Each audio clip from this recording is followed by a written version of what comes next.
Indeed, trash like you is just trash, and you can't do anything. I see. I understand Liz and the others' feelings. I'll leave this house. That's right. It's a perfect opportunity for John to leave too. And the two of them went to John's room and told him to pack his things. Originally, I was planning to leave, but I never expected to be kicked out along with John. My name is Noah, a 27-year-old housewife, but it was only after getting married that I discovered Mark's true nature. During the family meeting, Liz was also very kind, and I thought I could have a happy married life. A few years ago, father-in-law passed away, and he wanted to be with Liz. I trusted Liz, so I agreed to live together. However, as soon as we got married, both Liz and Mark changed drastically. Hey Noah, hurry up and bring me coffee, and clean the shower and toilet quickly. Liz would shout orders like that. She would call me loudly to do household chores, trying to intimidate me. What surprised me the most was the existence of an unannounced roommate. The day after we started living together, I woke up in the morning and was shocked to find an unfamiliar man opening the fridge in the kitchen. Oh, nice to meet you. I'm Mark's younger brother, John. He introduced himself. I was not only surprised by the presence of a roommate, but also by the fact that Mark had a brother, which I hadn't been told about.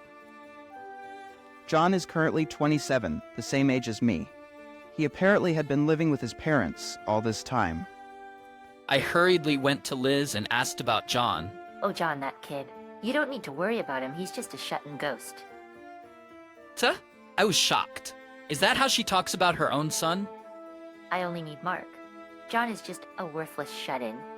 He goes out only when it's time for shopping, and then locks himself in the house, which is really creepy. How cruel. How cruel. I felt disgust. I was thoroughly disappointed in Liz. It was surprising how their behavior changed immediately after getting married. But it's unfortunate to discriminate between one's own sons like that. I am an only child, so I never had siblings to compare to.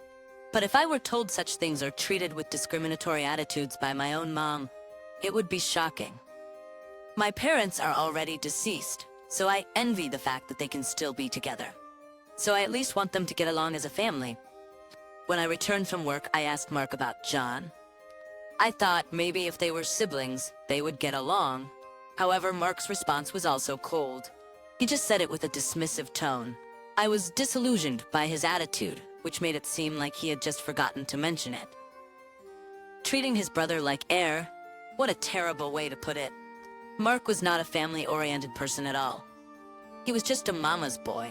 Regretting this marriage, I finished today's housework and went upstairs. There, I happened to have a conversation with John, who was just going to the bathroom. You married Mark, didn't you? John said that. What do you mean by married? Oh, I'm sorry. It's nothing, but I won't say anything bad, so it's better to leave soon. Even if you end up with a divorce, you should get divorced. I was a bit annoyed by such a sudden statement. Certainly I was surprised by Mark and Liz's abrupt changes, but I liked Mark, and that's why I got married. It's unimaginable that someone would suggest ending a marriage after just one day. It's none of your business. We'll manage just fine. Being competitive, I unintentionally said such things. I'm sorry for being rude. I apologize for making such an extreme statement. He apologized politely.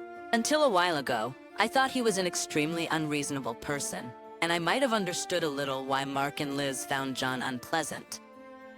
However, he apologized so politely that I couldn't quite understand John anymore. Maybe he really warned me out of kindness with those words.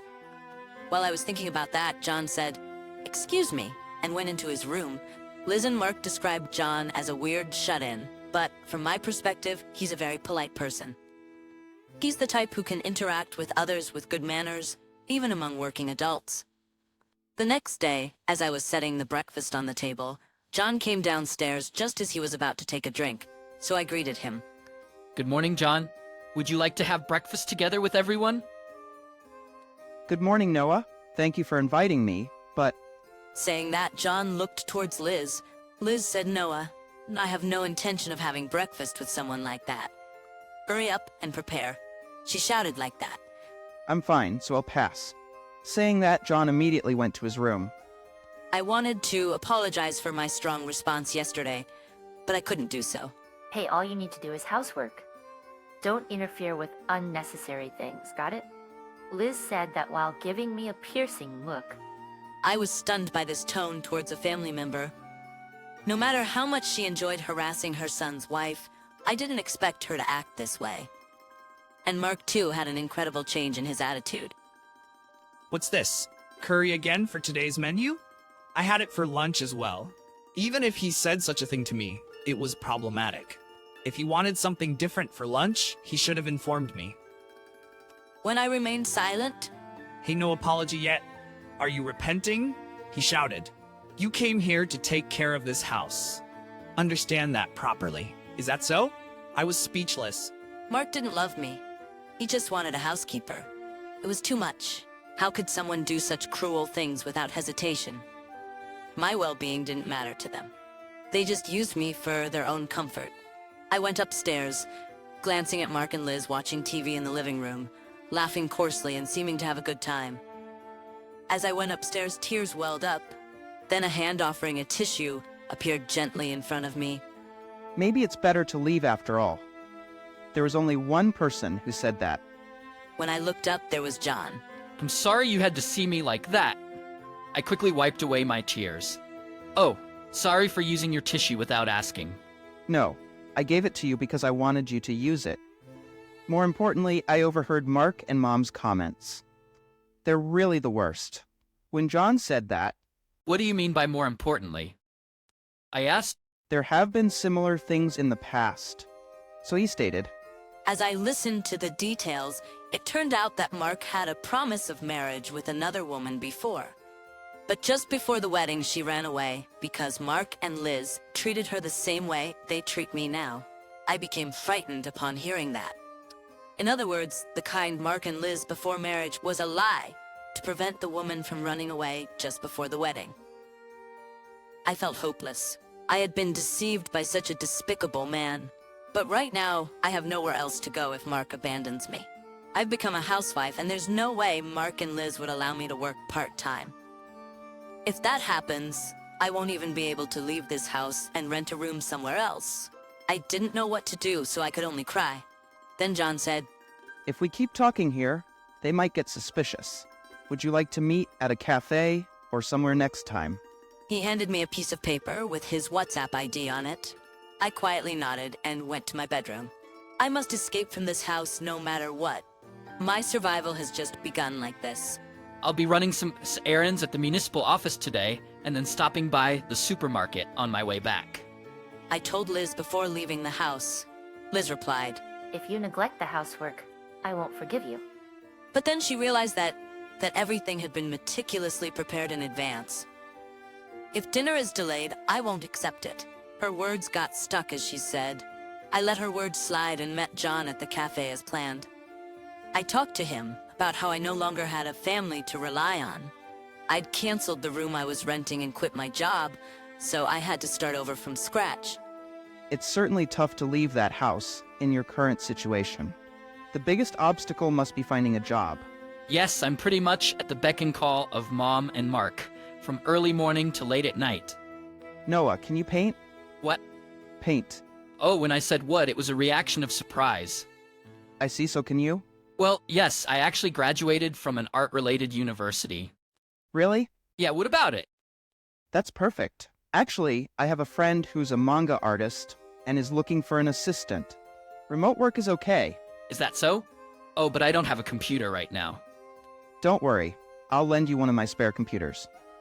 Thank you so much. I wondered why he had spare computers. John, what kind of work do you do? You're so kind. You don't ask if I'm a shut-in unemployed person, do you? Well, I mean, you use such polite language and have good grooming. I don't think of you that way. So, are you doing some remote work? Yes, I'm actually an engineer. An engineer? I used to be a salaried worker, but now I'm running my own company. Oh, really? I never expected John to be a business owner. Yes, I take freelance orders, so it's easier to have a company. There are a few other employees, mainly web designers, who work remotely. Since there are only a few employees, we manage everything remotely. That's why he's always at home, I thought. But Liz and Mark are calling you a shut-in. Aren't you telling them the truth? I don't think there's any benefit in telling those two. True. But if you're running a business like that, you could just leave that house, right? Why don't you move out? It was there that I first learned about John's intentions. But my situation is not important right now. We should introduce you to the manga artist first. John said, and immediately made a phone call. In no time, a remote interview was scheduled for me with the manga artist. Since Liz always had tea time with the ladies from her classes after Wednesday lessons, we arranged the remote interview during that time. I left a good impression during the interview and was successfully hired. Moreover, to accommodate my situation, they said they would send the hiring paperwork to me, but addressed to John, ensuring confidentiality. No, I had job security. The next step was finding a place to live. If you'd like, I have a friend who works as a real estate agent. She can offer you a place at a discounted rate. John offered. Who was this person?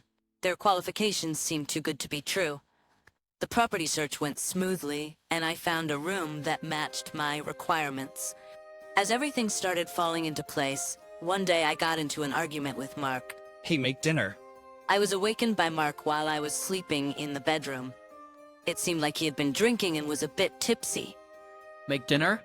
It's not even midnight now, and besides, you said you didn't need dinner because you had a drinking party today, right? Shut up! You're such a useless wife for not waking up and greeting your husband who just came home. And you don't even cook! You're completely worthless. His words triggered my anger. What is that supposed to mean? Do you have any idea how hard I've been working for you and Liz?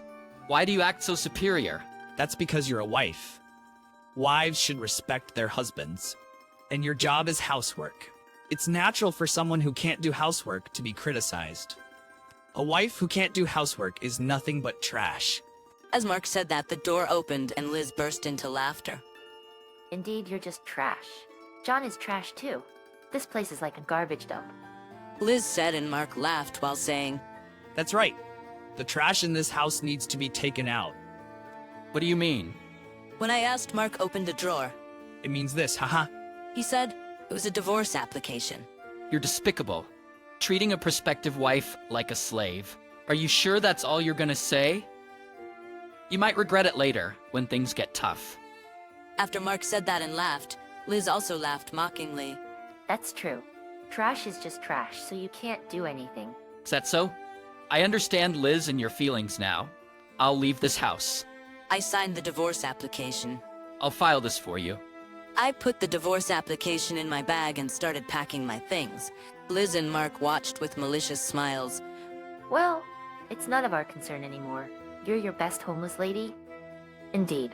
Let's throw everything out and renovate her room once she's gone. They'll become even more spacious and luxurious. I had originally planned to leave, but I never expected that John would be kicked out along with me. I regretted getting into a fight with Mark out of anger. I'm sorry, John. It's my fault. No, please don't worry about it. I've reached my limit with living with those people, too. Plus, I've got something interesting now. That fight might have been lucky. John said with a smile. I didn't understand what he meant exactly, but at least he didn't seem to mind us leaving. 2 days later, on a Wednesday, when Liz was out, John and I called a moving company and relocated. Is the move done? Liz, who probably didn't want to see our faces, called us while she was out. We've already left, so don't worry. John left with you, right? Yes, he moved out with me. Okay, it's such a relief not to have to see you guys anymore. Liz said happily and abruptly ended the call. However, Liz and Mark had no idea what would happen next. They didn't know that John and I were plotting revenge. We were on the verge of moving into the rented room when we managed to move our belongings and start our new life. Thanks to John, I would receive alimony from Mark as part of our divorce settlement. In reality, John had secretly recorded Mark's and Liz's statements during our argument, and those statements were undoubtedly considered harassment and emotional abuse towards their son's wife. This evidence was used in the divorce proceedings to claim alimony from Mark. This was the first step in getting back at Mark. The alimony from the divorce proceedings was claimed on my behalf by John's lawyer friend. And Mark, completely terrified, complied with the payment. John, with his lawyer connections, was a mystery to me, but I was truly grateful for his help, so I decided not to pry further. A few days later, Liz suddenly called me, and the number of calls was staggering. My phone just wouldn't stop ringing. I thought I had forgotten to block her calls and reluctantly answered. Hello, Noah. Where are you now? Why would I tell a complete stranger like you? Besides, what do you want with John? Don't say that. I need to talk to him, but I can't reach him. Why do you even care about John? I have something to say to that kid, but we can't get in touch with him. Oh, that's unfortunate. Maybe he doesn't like you anymore? I taunted her, and the tone of the conversation shifted. She was really acting tough. It was true that I knew, but there was no way I would tell her. It's a shame, but I don't know. Why don't you try finding it on your own? Who would go back to your place? I have a job and a place to live lined up. Unfortunately, there's no merit in going back to you. Mark seemed surprised, as if he had misunderstood that I had found everything in such a short period. Well, correcting him would be a hassle. Anyway, please don't call me again. If you ever call, or if I see your faces again, I'll report you to the police immediately. I said that and hung up the phone, unilaterally. Then I blocked Liz's number. Liz and Mark must have realized something when they frantically called us. They had been under the mistaken impression that father-in-law had a massive inheritance all along. However, it turned out that John had been transferring a substantial amount of money into Liz's bank account every month. But since Liz thought of John as an unemployed shut-in, she had a ridiculous misunderstanding that the inheritance was being transferred in installments. And when John was kicked out this time, he stopped the transfers. That's when they finally realized who had been providing the money all along. However, it was too late. John had already severed ties with Liz and Mark. Mark didn't have the money to pay me alimony in the divorce proceedings. And Liz, who had been relying on the monthly transfers for her livelihood, would face a considerable hardship when the transfers stopped. Well, they were both responsible for their own actions, so I didn't sympathize with them. By the way, John had purchased a luxurious high-rise apartment in the city and was living comfortably there. The reason such a wealthy person had been sending money home and living with his family was because he had made a promise to father-in-law before he passed away. Unlike Liz, father-in-law had cherished John very much. So, despite the cold treatment from Liz and Mark, he had been able to endure it and maintain a balance. Then father-in-law said to John, "I may not like Mark, but he's an important family member to me. So after I'm gone, I entrust both of you to each other." Sad. To fulfill the promise with father-in-law, John had secretly been sending money to support Mark and Liz, despite being estranged from them. Those two who had no idea about John's kind heart and instead complained about him and kicked him out were truly despicable. I met John once after he moved. I think I've fulfilled Dad's promise enough. I thought the same, and I wanted him to live his own life from now on. I had been deceived by an awful man, but I was saved by John. I would continue to cherish John as my benefactor and wish for his happiness. 1 year later, Would you marry me if you wished for my happiness? he proposed to me, but that's another story.